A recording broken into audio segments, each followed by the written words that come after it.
ஓம் சாந்தி.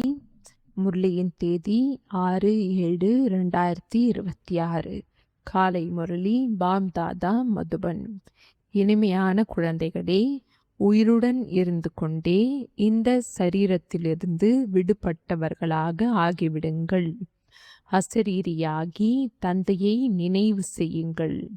இதுதான் ஆழ்ந்த அமைதி என்று கூறப்படுகின்றது.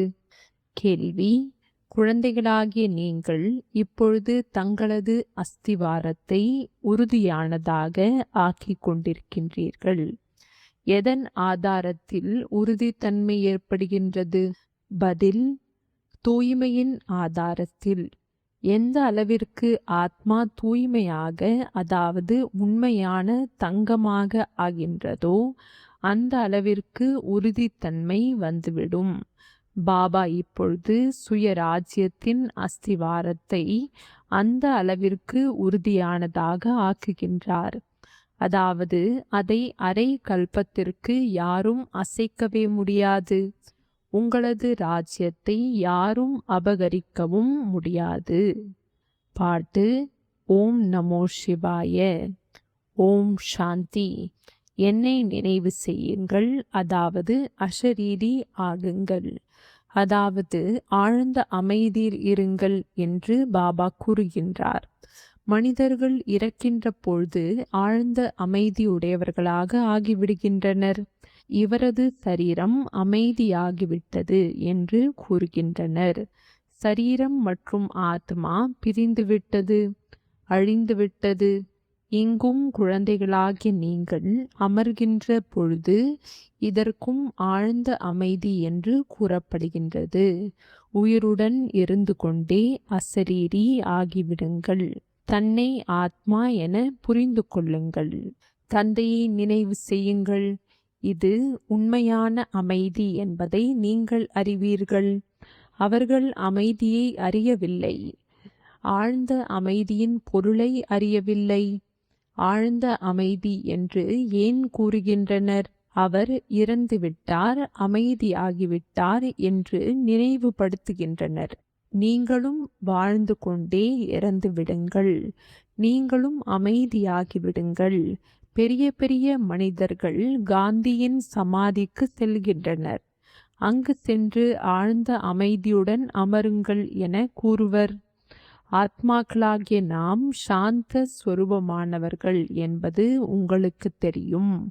உலகத்தினருக்கு தெரியாது. நாம் நமது ஸ்வரூபத்தில் நிலைத்து விடுகின்றோம். நமது சுய தர்மம் அமைதியாகும். நமது ஆத்மா சாந்த ஸ்வரூபமாக இருக்கின்றது. அவர்களுக்கு இது தெரியாது. அதனால்தான் அமைதியை வேண்டுகின்றனர். அமைதி வேண்டும் என்று ஆத்மா கூறுகின்றது. ஆத்மா தனது சுய தர்மத்தை மறந்துவிட்டது. உண்மையில் ஆத்மாவின் தர்மமே அமைதியாகும். பிறகு ஏன் ஆத்மா அசாந்தியாக இருக்கின்றது என்று கூறுகின்றது? அசரீரியாகி அமர்ந்து விடுங்கள். அவர்கள் வலுக்கட்டாயமாக பிராணாயாமத்தில் அமர்ந்து விடும் பொழுது இறந்தவர் போலவே ஆகிவிடுகின்றனர். அது தற்காலிக அமைதி என்று கூறப்படுகின்றது. நமது சுய தர்மம் அமைதி என்பது குழந்தைகளாகிய உங்களுக்கு தான் தெரியும். ஆத்மாக்களாகிய நீங்கள் சுயராஜ்யத்தை அடைந்து கொண்டிருக்கின்றீர்கள். ஆத்மாதான் அனைத்துமாக ஆகின்றது. ஆத்மா வக்கீலாக ஆகின்றது. எனக்கு ராஜ்யம் வேண்டும் என்று ஆத்மா கூறுகின்றது. முன்பும் தந்தையிடமிருந்து ராஜ்யம் அடைந்திருந்தீர்கள். இப்பொழுது மீண்டும் அடைவதற்காக வந்திருக்கின்றீர்கள். மனிதர்கள் தேக அபிமானத்தில் இருப்பதால் துக்கத்தில் இருக்கின்றனர். நான் ஆத்மா தனது பரம்பிதா பரமாத்மாவிடமிருந்து சுயராஜ்யம் அடைவதற்காக வந்திருக்கின்றேன் என்பதை நீங்கள் இப்பொழுது புரிந்திருக்கிறீர்கள். ஆத்மாக்களாகிய உங்களுக்கு ராஜ்யம் தேவை. இந்த நேரத்தில் எல்லைக்கப்பாற்பட்ட தந்தையிடம் ஆத்மா சுயராஜ்யத்தை கேட்கின்றது. ஸ்ரீ கிருஷ்ணருக்கு சுயராஜ்யம் இருந்தது, பிறகு மறைந்து விட்டது. இப்பொழுது தந்தை வந்து ஆத்மாக்களாகிய உங்களுக்கு ராஜ்யம் கொடுக்கின்றார். இது ராஜயோகம் என கூறப்படுகின்றது. பரம்பிதா பரமாத்மா ராஜயோகம் கற்பிக்கின்றார். மனிதர்கள் தேக அபிமானியாக இருக்கின்ற காரணத்தினால் நான் இன்னாராக இருக்கின்றேன் என்று கூறுகின்றனர். தேகத்தை தான் நான் என்று புரிந்திருக்கின்றனர். உண்மையில் நான் என்று கூறுவது ஆத்மாதான். நான் இந்த பொருளை எடுக்கின்றேன் என்று ஆத்மாதான் கூறுகின்றது.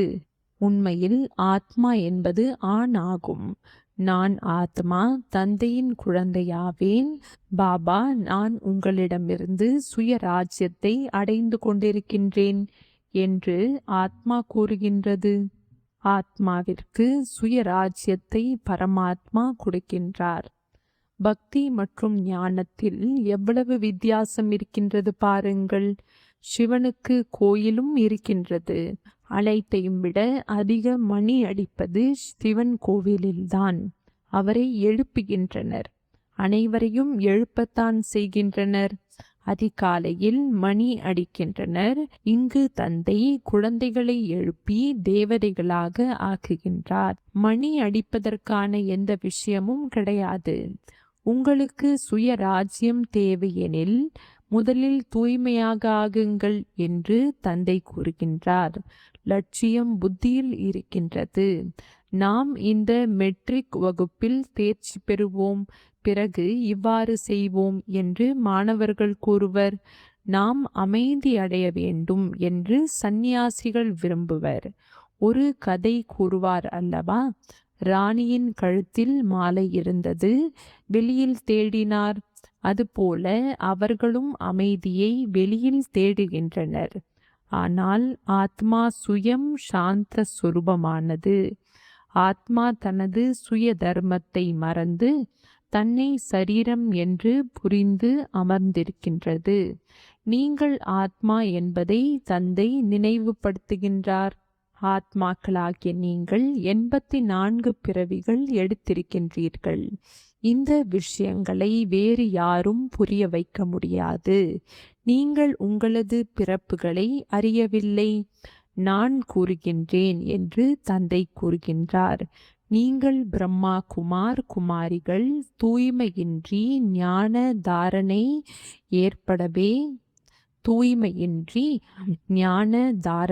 ஏற்படவே முடியாது என்பதை தந்தை புரிய வைத்திருக்கின்றார். சிங்கத்தின் பாலுக்கு தங்க பாத்திரம் வேண்டும் என்று கூறுவார் அல்லவா? ஆக இதற்கும் தங்க பாத்திரம் தேவை. ஆத்மா தந்தையை நினைவு செய்வதன் மூலம் தங்கமாக ஆகிவிடுகின்றது. தந்தையும் உண்மையான தங்கம் ஆவார். ஆத்மா தந்தையை நினைவு செய்கின்ற பொழுது ஞானம் வந்துவிடுகின்றது. நீங்கள் உண்மையான தங்கமாக தூய்மையாக இருந்தீர்கள். இந்த ஞானத்தின் தாக்கம் வேறு யாருக்கும் ஏற்படுவது கிடையாது. நான் ஆத்மாக்களாகிய உங்களுக்கு சுய ராஜ்யத்தை கொடுக்கின்றேன் என்று தந்தை கூறுகின்றார். பழைய உலகின் இறுதி மற்றும் புதிய உலகத்தின் ஆரம்பம் ஏற்படும் பொழுதுதான் இந்த சுயராஜ்யம் கிடைக்கும். மனிதர்களிடத்தில் எல்லைக்குட்பட்ட ராஜ்யம் இருக்கின்றது. எல்லையற்ற ராஜ்யம் ஒரு பொழுதும் மனிதர்களுக்கு கிடைப்பது கிடையாது. உலகிற்கு எஜமானர்களாக ஆக முடியாது. தந்தையின் மூலம் நீங்கள் ஆகின்றீர்கள்.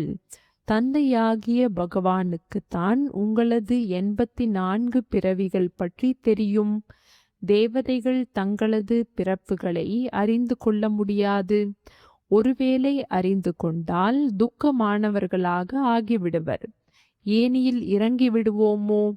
ராஜ்யத்தின் சுகமே மறைந்து போய்விடும். இங்கு உங்களுக்கு தெரியும், நான் ஆத்மா என்று அறிவீர்கள். இதில் சந்தேகத்திற்கான விஷயமே கிடையாது. ஒருவருக்கொருவர் கேட்டு அறிந்து பிறகு வளர்ச்சி அடைந்து கொண்டே செல்கின்றது. தெய்வீக தர்மத்தின் மரம் ஸ்தாபனை ஆகிக் கொண்டே இருக்கின்றது. இவர் நமது பிராமண குலத்திற்கு வந்திருக்கின்றார் என்பதை நீங்கள் புரிந்து கொள்கிறீர்கள். இவர் முழு பக்தி செய்திருக்கின்றார். மீண்டும் தந்தையிடம் ஆஸ்தி அடைவதற்காக வந்திருக்கின்றார். ஞானம் முடிவடைந்த பின்பு மீண்டும் பக்தி ஆரம்பமாகி விடுகின்றது. இது யாருக்கும் தெரியாது. கட்டிடமும் புதியதிலிருந்து பழையதாக ஆகிறதல்லவா? அஸ்திவாரமற்ற கட்டிடத்தின் ஆயுள் அவசியம் குறைவாகத்தான் இருக்கும். இன்றைய நாட்களில் கட்டிடங்கள் மிகவும் உறுதியாக கட்டுகின்றனர். பூகம்பம் போன்றவைகள் நிகழ்ந்தாலும் கட்டிடம் இடிந்து விடக்கூடாது, நஷ்டம் ஏற்பட்டு விடக்கூடாது என்பதற்காக மிகவும் உறுதியாக கட்டுகின்றனர். அஸ்திவாரம் மிக உறுதியாக போடுகின்றனர். இப்பொழுது சுய ராஜ்யத்தின் அஸ்திவாரம் போடப்படுகின்றது. ஆத்மாவிற்கு 21 பிறவிகளுக்கு ராஜ்யம் கிடைக்கின்றது. இங்கிருக்கும் ராஜ்யம் என்பது ஒன்றுமே கிடையாது. இன்று ராஜ்யம் இருக்கின்றது. நாளை யாராவது படையெடுத்து விட்டால் முடிந்துவிடும். எதற்கும் அஸ்திவாரம் கிடையாது. மனிதர்களுக்கும் அஸ்திவாரம் கிடையாது. இன்று இருக்கின்றனர், நாளை இறந்து விடுகின்றனர். இப்பொழுது உங்களது அஸ்திவாரத்தை பாபா உறுதியாக போட்டு விடுகின்றார். இதன் மூலம் நீங்கள் 21 பிறவிகளுக்கு ராஜ்ய பாக்கியத்தை அடைகிறீர்கள். உங்களது ராஜ்யத்தின் அஸ்திவாரம் உறுதியாக போடப்படுகின்றது. உங்களுக்கு பூமியின் எந்த பூகம்பமும் அசைக்கவே முடியாது. பாபா நமக்கு சுய ராஜ்யம் கொடுக்கின்றார். யாரும் அதை அபகரிக்க முடியாது, வீழ்த்த முடியாது என்று கீதையிலும் கூறப்பட்டிருக்கின்றது. அப்படிப்பட்ட ராஜ்யத்தை கொடுக்கின்றார். அங்கு சிறிதும் துக்கத்திற்கான விஷயமே இருக்காது. ஆத்மாவிற்கு எவ்வளவு குஷி ஏற்பட வேண்டும். நம்பிக்கை இருக்கின்றதல்லவா? நம்பிக்கை இல்லையெனில் அவர்கள் சொர்க்கம் செல்வதற்கு தகுதியற்றவர்கள் ஆகிவிடுகின்றனர். இவ்வளவு பிரம்மா குமார் குமாரிகள் வளர்ச்சி அடைந்து கொண்டே இருக்கின்றனர். ஞானக்கடல் பதீத பாவனன் நமக்கு படிப்பு கற்பித்து ராஜயோகம் கற்பித்து கொண்டிருக்கின்றார் என்பதை நீங்கள் அறிவீர்கள். கிருஷ்ணர் கற்பித்ததாக அவர்கள் கூறிவிட்டனர். சிவபாபா மனித உடலில் வந்து புரிய வைத்தார் என்பதை எப்படி புரிந்து கொள்வர்? பாரதம்தான் தூய்மையாக இருந்தது. இப்பொழுது அசுத்தமாக தூய்மை இழந்து இருக்கின்றது. தேவதைகளின் முன் சென்று அவர்களின் மகிமை பாடுகின்றனர்.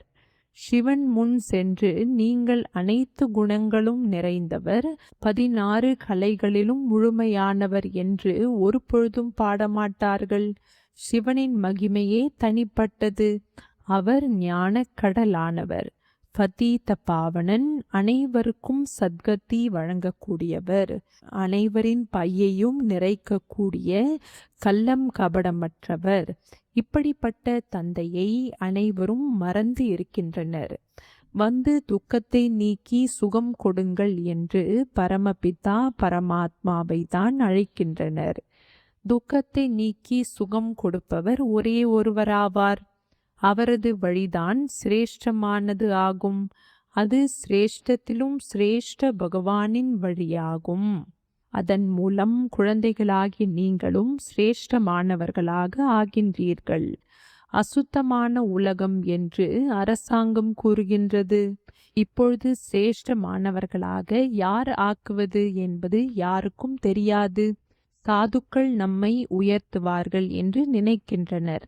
ஆனால் அவர்களால் சிரேஷ்டமானவர்களாக ஆக்க முடியாது. இது ஒரு தந்தையின் காரியம் அல்லவா? முன்பு ஒரு ராஜாவின் கட்டளைப்படி நடந்து வந்தனர்.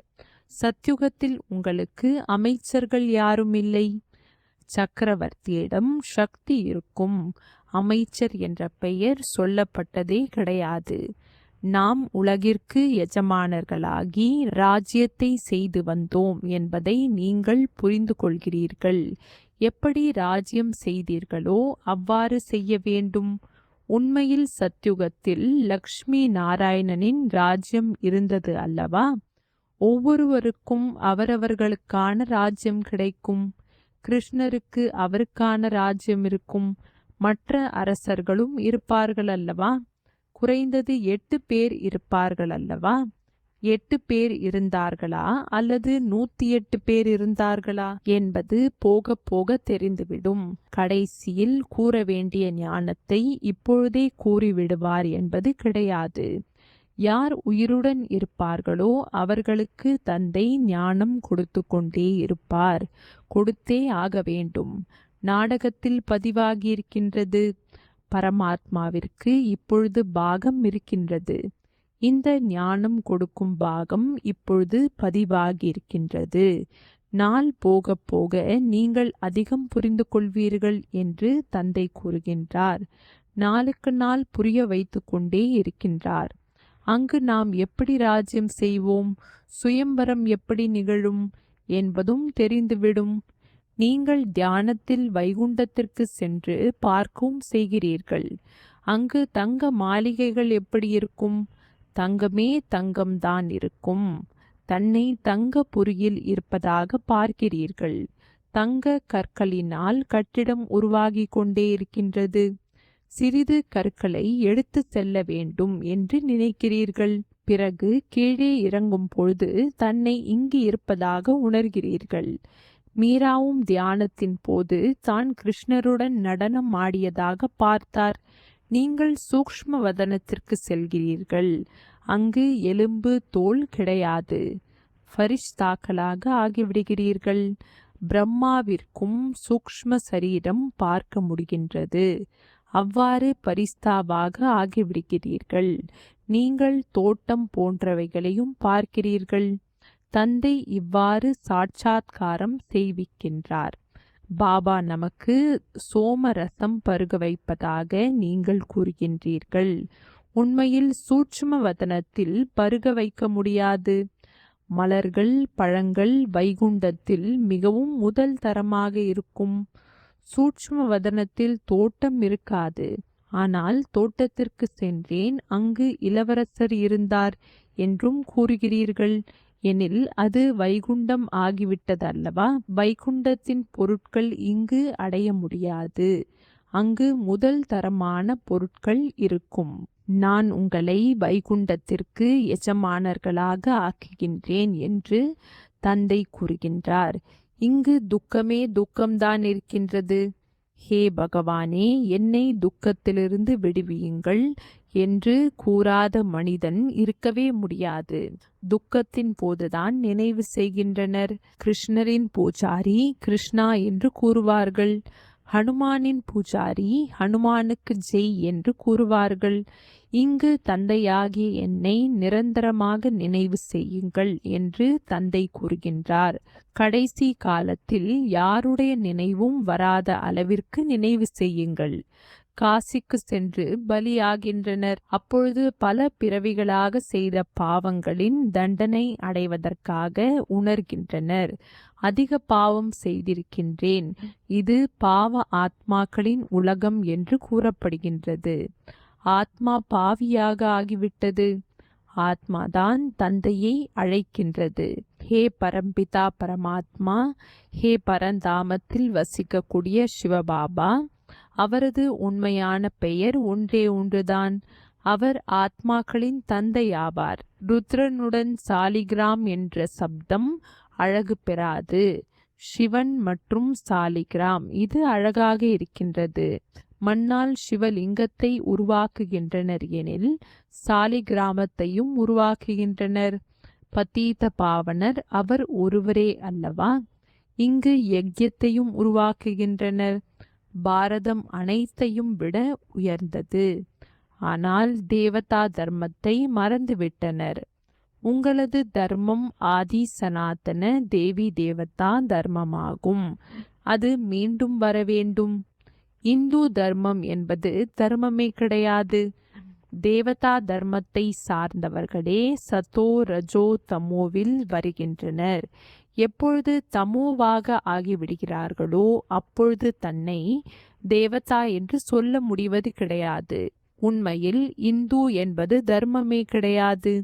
ஆக நீங்கள் தேவி தேவதைகளாக ஆக முடியும். வந்து புரிந்து கொள்ளுங்கள் என்று புரிய வைக்கப்படுகின்றது. நேரம் கிடைப்பதில்லை என்று கூறிவிடுகின்றனர். அமைதி மற்றும் சுகத்தின் ஆஸ்தி கொடுப்பதற்காக நான் உங்களை என்னுடையவராக ஆக்குகின்றேன் என்று பாபா கூறுகின்றார். சில குடும்பங்களில் தங்களுக்குள் ஒன்றாக இருக்கின்றனர், மிக அன்பாக நடந்து கொள்கின்றனர், அனைவரின் வருமானமும் ஒன்றாக சேர்த்து விடுகின்றனர், எந்த குழப்பமும் இருப்பது கிடையாது. ஆனால் இதை சொர்க்கம் என்று கூற முடியாது அல்லவா? சத்யுகத்தில் ஒரு வீட்டில் கூட நோய் அல்லது துக்கம் இருக்கவே இருக்காது. பெயரே சொர்க்கம். அங்கு அனைவரும் சுகமாக இருப்பர். சதா சுகத்திற்கான ஆஸ்தி அடைவதற்காக நீங்கள் தந்தையிடம் வந்திருக்கின்றீர்கள். உங்களுக்கு ஞானம் கிடைத்திருக்கின்றது. பாபா, நீங்கள் பதீத பாவனன், எங்களையும் பாவனமாக்குங்கள் என்று கூறுகிறீர்கள். தந்தையின் கூடவே குழந்தைகளாகிய நீங்களும் இறைவனின் உதவியாளர்களாக இருக்கின்றீர்கள். நல்லது. இனிமையிலும் இனிமையான தேடி கண்டெடுக்கப்பட்ட செல்லமான குழந்தைகளுக்கு தாயும் தந்தையுமாகிய பாப் தாதாவின் அன்பு நினைவுகள் மற்றும் காலை வணக்கம். ஆன்மீக குழந்தைகளுக்கு ஆன்மீக தந்தையின் நமஸ்காரம். ஆன்மீக தந்தைக்கு ஆன்மீக குழந்தைகளின் நமஸ்காரம். தாரணைக்கான முக்கிய சாரம். ஃபர்ஸ்ட் பாயிண்ட், சுய ராஜ்யம் அடைவதற்காக இப்பொழுதிலிருந்தே தூய்மைக்கான அஸ்திவாரத்தை உறுதியாக ஆக்கிக் கொள்ள வேண்டும். எவ்வாறு தந்தை பதீத பாவனனோ அவ்வாறு தந்தைக்கு சமமாக பாவனம் ஆக வேண்டும். செகண்ட் பாயிண்ட், தனது அமைதி என்ற சுய தர்மத்தில் நிலைத்திருக்க வேண்டும். எவ்வளவு முடியுமோ தேக அபிமானத்தை விட்டுவிட்டு ஆத்ம அபிமானியாக இருக்க வேண்டும். ஆழ்ந்த அமைதியில், அதாவது அஷரீரியாக இருக்கக்கூடிய பயிற்சி செய்ய வேண்டும்.